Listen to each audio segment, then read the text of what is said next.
This is Zero Daze. I'm Chloe Kingman. And I'm Owen Albright. It is the middle of the night in October 2003 on the California coast, and a military police officer is driving toward a launch site because the radio has started screaming.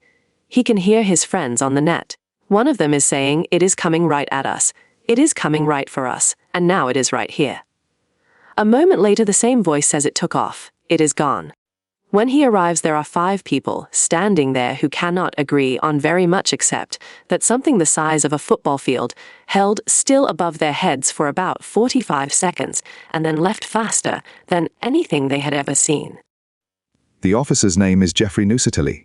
He served 16 years on active duty in the Air Force as a military police officer and senior patrolman.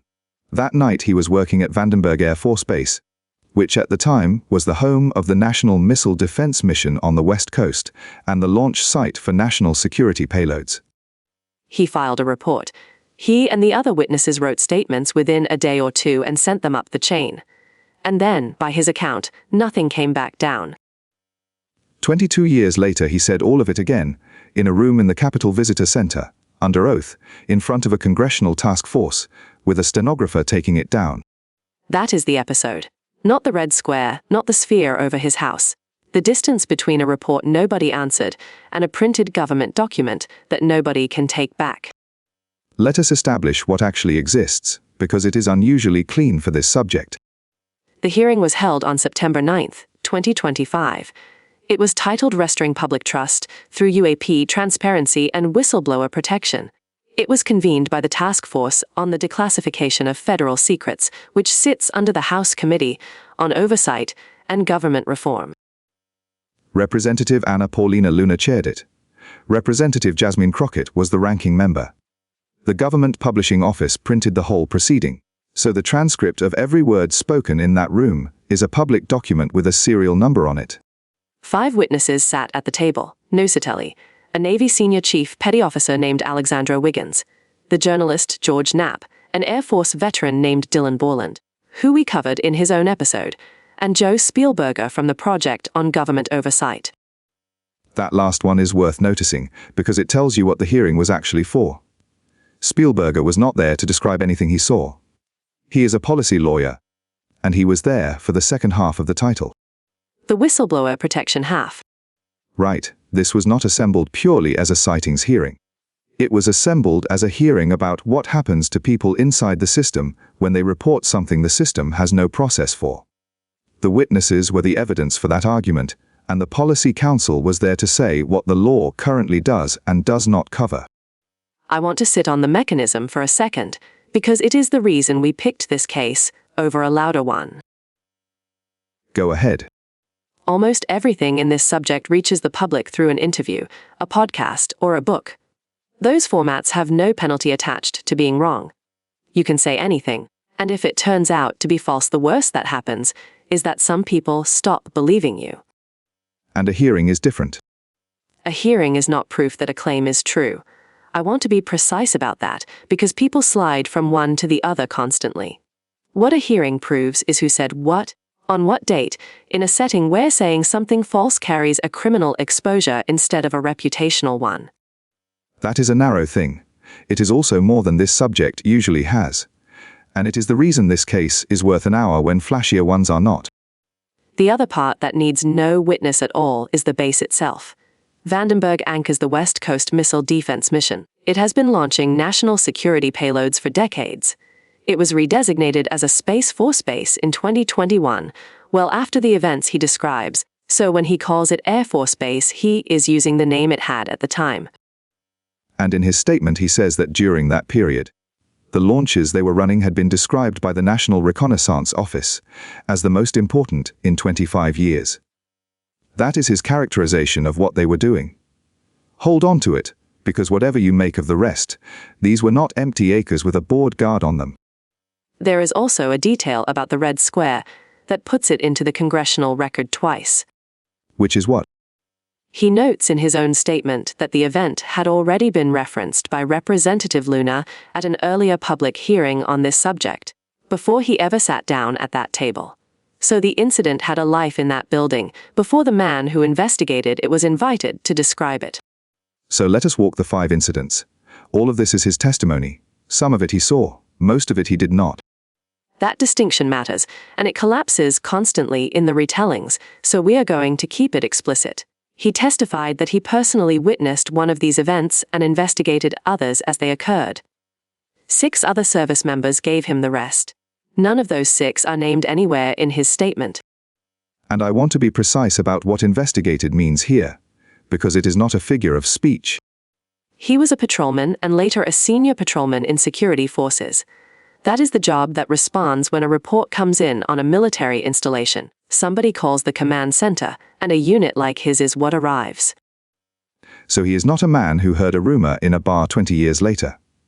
In the structure of that base at that time, he was one of the people whose job it was to show up, take statements, and rote them upward. That is a real qualification, and it is on his record.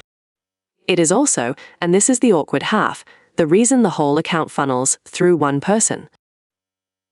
Say more. 4 of these 5 incidents reach us because he took the reports or was told about them by the people who did. He is not one witness among 7. He is the collection point for 7. If his memory of what those 6 people told him has drifted, there is currently nothing in the public record to catch it. That is not an accusation. It is a description of the shape of the evidence. A single reliable collector is still a single point of failure, and it is why the 6 names matter more than any further detail he could add himself. The first one is the one the case is named after. On October 14, 2003, contractors working for Boeing reported a massive glowing red square hovering silently over 2 missile defense sites. It held position for several minutes, drifted east onto the base, and went out of sight behind the hills. He did not see that. He is relaying what the Boeing contractors reported. He calls it the Vandenberg Red Square, and that name has followed the case ever since. The contractor detail is worth pausing on, because it is the sort of thing that gets read past and it actually matters. Why? Because the first report in this sequence did not come from the military. It came from industry personnel working on the missile defense program. Those are people with their own employer, their own chain of reporting, and their own reasons to be careful about what they put in writing at a customer's facility. A defense contractor who invents a hovering object over the site he is being paid to work on has a problem that a bored airman does not. That cuts in his favor, and I would rather say it than skip it. It also means there is potentially a second paper trail, on the company side, that nobody has gone looking for. A contractor incident report is not an Air Force record, and it does not live in the same filing system. Later the same night is the one we opened with. He was on duty. Security guards at a critical launch site called in a bright, fast-moving object over the ocean, and he drove toward it while the radio traffic fell apart. When he arrived, he found 5 witnesses. They described a craft larger than a football field that hovered silently over their entry control point for roughly 45 seconds and then accelerated away. The location in that sentence is worth slowing down on, because entry control point is doing a lot of quiet work. Meaning what? An entry control point is the gate. It is the manned position where the road stops and somebody checks who you are before you go any further onto a restricted site. It is staffed continuously, it is lit, and the people posted there are looking outward at whatever approaches by definition. That is the entire job. So these were not 5 people who happened to glance up. They were 5 people whose shift consists of watching an approach and challenging anything that comes down it. If you were designing a place to put observers, you would put them there. Which cuts both ways, and we should say so. It does. Trained continuous observers are the witnesses you want. They are also the witnesses most likely to be looking at the sky in the first place, and most likely to be believed by each other in the moment, which is how a group settles on one account fast. 5 people at a gate agreeing on something within minutes of it happening is strong. It is also exactly the condition where one confident voice sets the story for the rest. Neither of those is a reason to discard it. Both are reasons to want the paperwork rather than the recollection. About a week after that, another patrol reported a light over the ocean behaving erratically and coming toward the base. They thought it might be an unannounced aircraft, which is a serious thing at an installation like that. I want to be clear about what that means procedurally, because it is easy to hear past, An unannounced aircraft inbound on a national security launch facility is not a curiosity. It is a potential intrusion on a site with launch infrastructure and interceptors on it. So they declared an emergency and an armed response force turned out. Which means the base treated it as real in the moment. Whatever it was, the response was not somebody filing a form. It was people with weapons moving toward a perimeter. Before those forces could get there, the object descended and either landed or hovered low over the flight line, and then it left. And this is where his account turns into something other than a sighting report. He testified that the witnesses to that event were afterwards threatened and intimidated. That they were told to keep quiet and to think about what they were reporting. Hold that. We are coming back to it, because it belongs in a different category from everything else in the episode. Then it goes quiet for about 2 years. In 2005, a patrol reported a triangular craft larger than a C-130 floating silently over the installation before it moved west and disappeared. And then he had his own. Later that same year, off-duty, sitting in his backyard with 2 other police officers, they noticed what looked at first like a satellite. Then the light started pulsing in a way a satellite does not, and it started to maneuver. In his telling, it dropped in elevation, vanished from view, reappeared somewhere else in the sky, and eventually settled about 200 feet above his house. He describes it as a sphere of light roughly 30 feet across.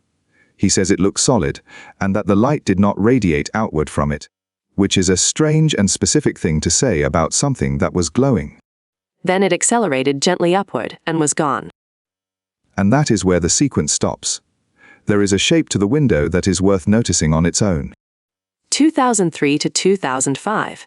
5 events clustered at the front, then a gap of about 2 years, then 2 more, and then nothing.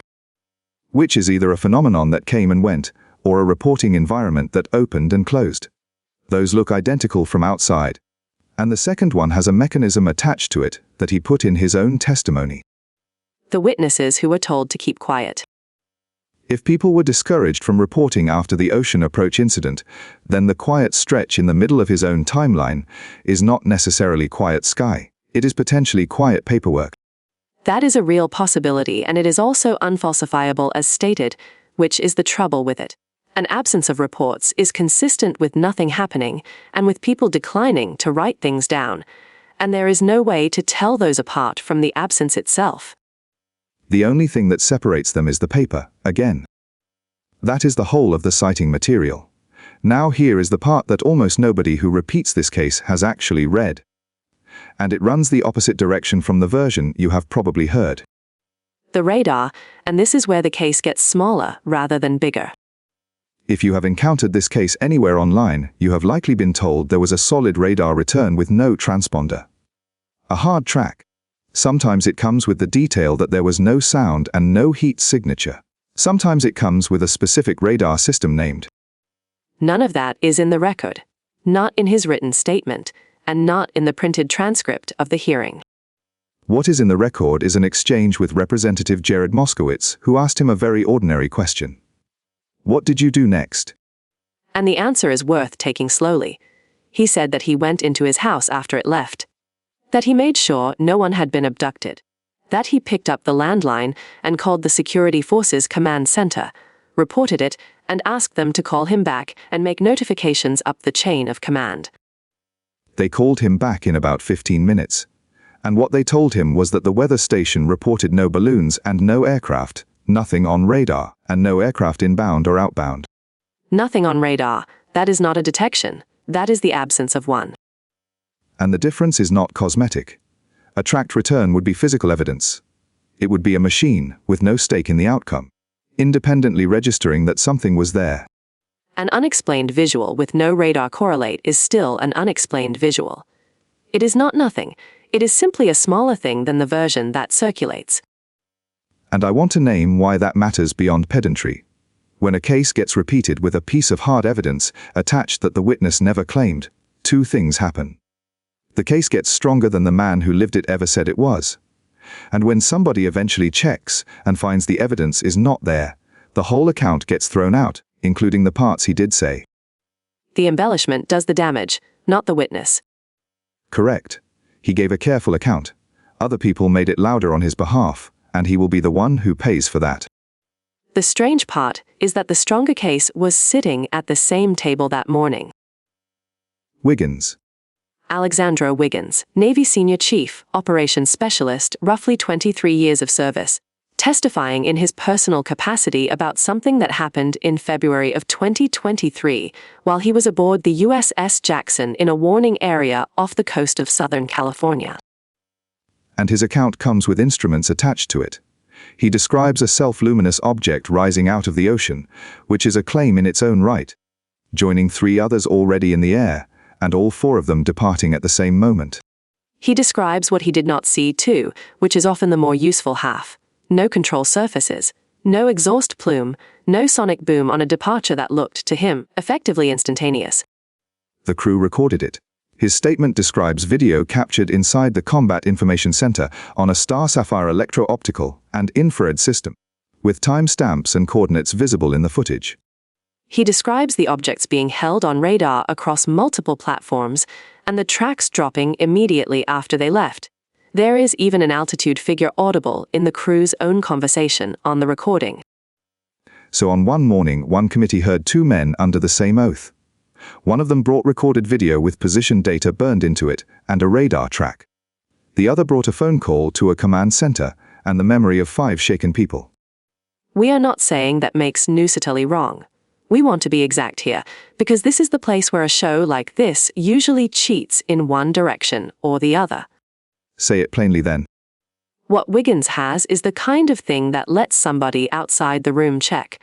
What Nuccetelli has is the kind of thing that requires you to take a man at his word. Those are different, and pretending they are the same does no favors to either of them. There is also a detail in Wiggins's paperwork that says something about the process rather than the phenomenon. Which is?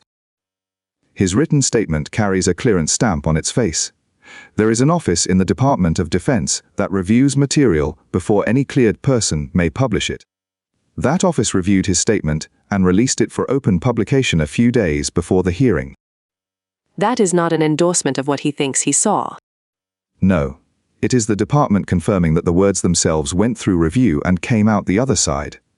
It is a small institutional fact. And it is printed on the document, and it means somebody inside the building went through that account and had no objection to the public having it. Now, if the sightings are the part of this case that cannot be checked, there is one sentence in his testimony that can be, and it is not about a craft at all. This is the one that actually interests me. He testified that each of these incidents was witnessed by multiple personnel, documented, investigated, and reported up the chain of command.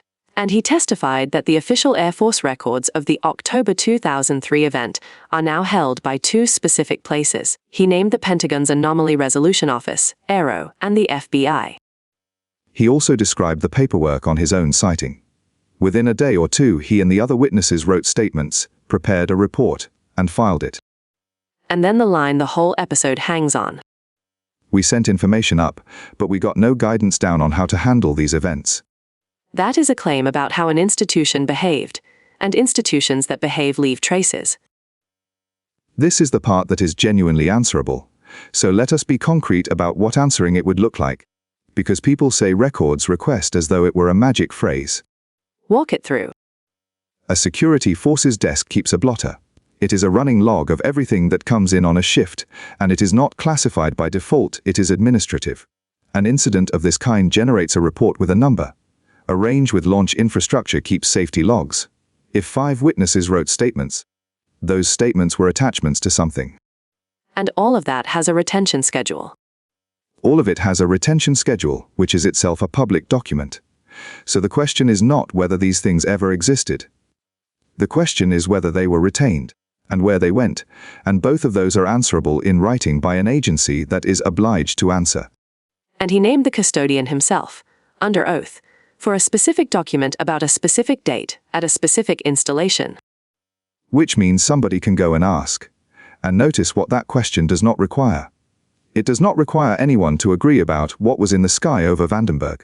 If those records exist, their existence can be established without settling the interesting question at all. And if they do not exist, then that is also an answer, and it lands on the testimony rather than on the phenomenon. Either outcome is a result. In this subject that is rare enough to be worth saying out loud. We should come back to the intimidation, because we left it hanging deliberately. Two pieces of it. The first is from the period itself. He testified that the witnesses to the Ocean Approach incident were threatened and told to keep quiet, and that this discouraged further reporting. Which is a claim with a consequence attached. If it is accurate, then the reporting record from that base in that period is not a record of what happened. It is a record of what people were still willing to write down. The second piece is recent. In June of 2026, speaking at a forum held in the Kennedy caucus room of the Russell Senate office building, he described what coming forward had cost him: threats against his family, a break-in at his home, messages left before his hearing.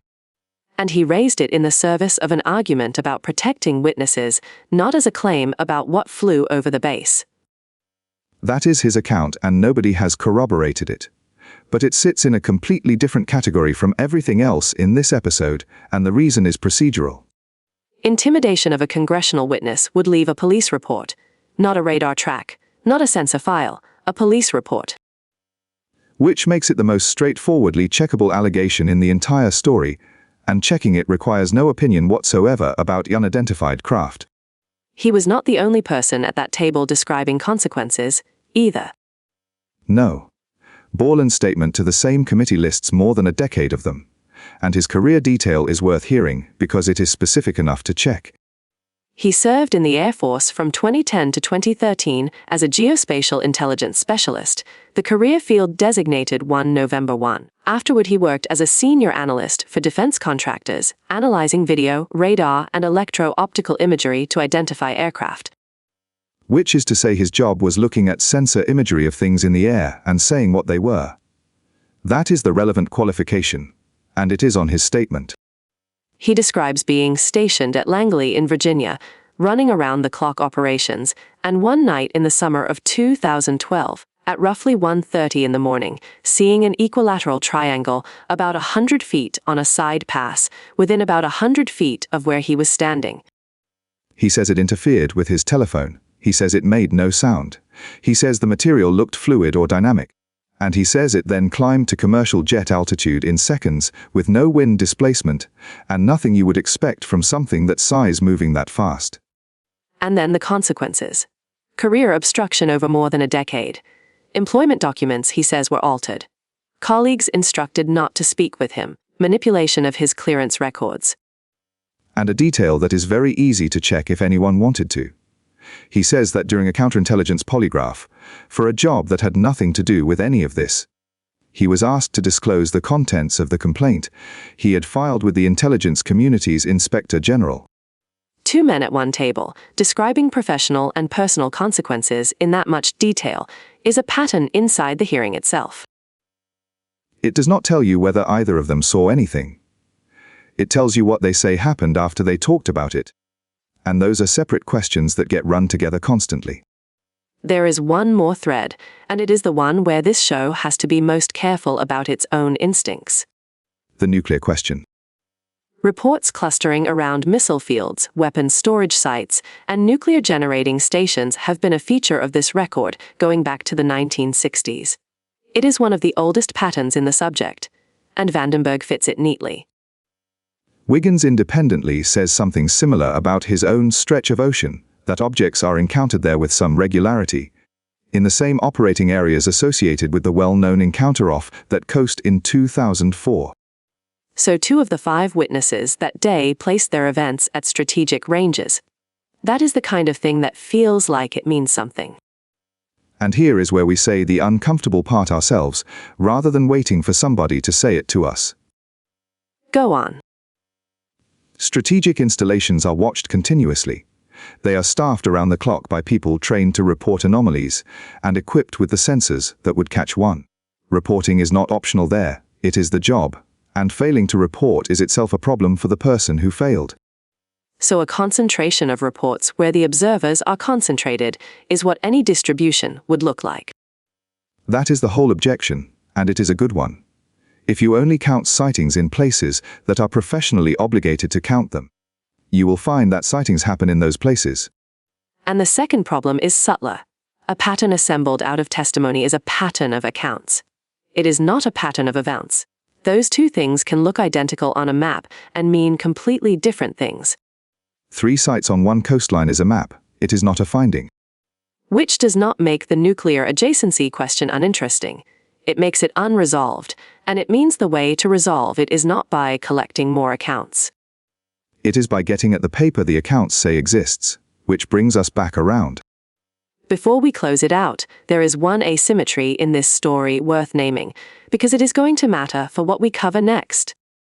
Which is that these 5 got a hearing. They got a hearing, a stenographer, a printed record, and in Wiggins's case a departmental review stamp on his statement. There are other men making comparable claims from the same era whose only road to the public has been a podcast studio.